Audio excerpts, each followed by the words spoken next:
The story for Tomb Raider follows Lara Croft once again, but this is not a continuation of the plot. No, this is actually an origin story about how Lara Croft became the tomb raiding, rock climbing, wolf killing badass that she is. The story follows Lara on her first ever expedition, and damn, did she pick a big one to do, because she's actually trying to find an entire kingdom that was lost years and years ago, this Japanese kingdom named Yamada. Lara is very confident that this kingdom does exist, and she even knows the exact location of where it could actually be. So Lara and a crew of shipmates decide to head to this location, and they do find an island, but they also find a really bad storm which tears apart the ship. Most of the crew does make it out in time, but Lara is left behind, but she doesn't die because she is made out of steel, and also if she died, we wouldn't really have a game, would we? Lara gets washed up on the island, she immediately gets knocked out by one of the inhabitants of the island, and she gets sent into a tomb where she wakes up. She escapes barely because the tomb was actually coming down onto her, and when she gets out, she's like, oh god, that sucked. And then she realizes, oh, her crew and her friends are getting captured by this evil dude in this game. I won't spoil who he is, but he wants to pretty much keep you on this island, and he wants a specific character of your group. So you have to go and of course stop him, defeat a bunch of his enemies, survive the wilderness, and of course become a survivor. The story, in my opinion, is very well done here. I mean, Lara Croft herself is a very likable character, and I never thought Lara Croft herself was very likable because she was always that badass chick in a video game where she feels like she's immortal pretty much, and in this game she definitely isn't. She gets whipped around so much in this game, and you really do feel bad for her, and you really like her character and her personality. You just really like her, and you don't want to see her, you know, get put through all this stuff. And you actually do kind of like some of the side characters. Now, there's not too many of them, and even when there is a few extra ones, they don't get that much screen time. But for the most part, it is about Lara Croft and her adventure, her first one, and you really do like her. And I think the writing itself is very well done here, and I just really like the story. So overall, I think the story here is very well done. Now let's talk about the sound, which I like to start off by talking about the voice acting. And the voice acting for Tomb Raider is actually phenomenal from everybody in this game. It is top-notch, well-written dialogue that the cast performs perfectly in. And especially the woman that actually voiced Lara Croft in this game, such a phenomenal voice actress. You really do care for this character, and she does a great job with the script and making us really feel for the character. She did a great job, and you really do care for this character, mainly because of how well done the voice acting is. Now the rest of the sound is also very well done. The sound design is great. All of the gunplay, all of the wilderness sounds like, you know, animals and just, you know, the wind passing by and blowing trees around. It does sound great. And the soundtrack here, even though it is kind of typical adventure music that you hear in a lot of games, it is very well done in the game. So overall, I think the sound here is fantastic. Now let's talk about the graphics, which Tomb Raider is a beautiful looking game, especially when you get into the environments and the character models themselves and the way they animate, because Lara Croft herself, the voice acting is fantastic, the script is great, but you also care for this character because the animation of her is so good, especially her expressions and the way she moves around when she gets damaged. You really do care for this woman. You really do, not just because, oh, she's a hot woman. No, you really do care for her because she feels like a real life human being.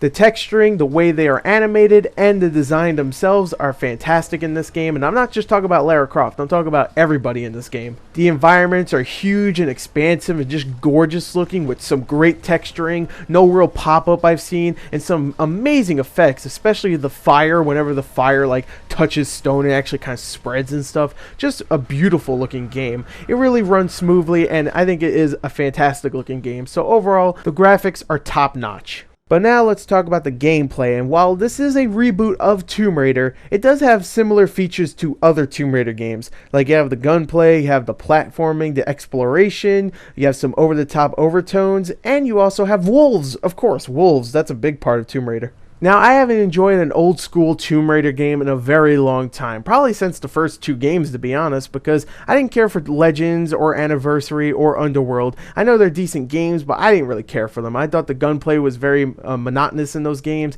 I found the exploration to be very limited, and the platforming I thought was pretty bad in those games. But in this game, they clear all that up completely. They make everything solid in this game. But the main attraction here is the gunplay, which I've never felt that any Tomb Raider game had amazing gunplay, but this one fantastic. I felt the gunplay here was very smooth, very responsive. It has a great cover system that's automatic but really does work. And you get a limited amount of guns, but the limited amount of guns actually works out here because you feel more attached to these weapons because there's such a limited amount. You can't just go up to an enemy and steal their weapon because they pretty much have the same weapon as you. You have a shotgun, a pistol, a bow and arrow, and a rifle, and that's it. But throughout the game, you'll find salvage throughout the environment, and you'll find campsites, and at these campsites, you can use the salvage to upgrade your weapons and give them new attachments, give them more strength, give them different ammo types like fire bullets or fire arrows or arrows that actually pull enemies so you can pull them off ledges and stuff.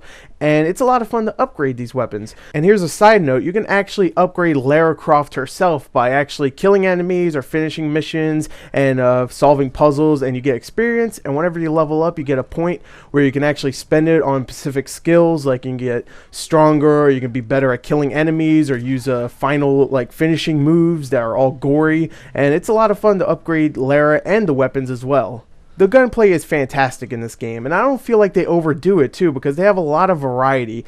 The world itself is open world and it's very explorable. You can go and explore and find little items, like I said before, and you can go around, explore, and solve puzzles and tombs, which are a lot of fun to do, and of course find items like I keep saying. But you know, that part is a lot of fun. I have to keep mentioning that because that's a very addicting part of the game. There's even parts in the story where it just slows down and you actually hear Lara talk to herself, and you actually are just listening to some dialogue. Or there's parts in the game where you actually have to use the platforming, and the platforming here is very reminiscent of something like Assassin's Creed or even Uncharted.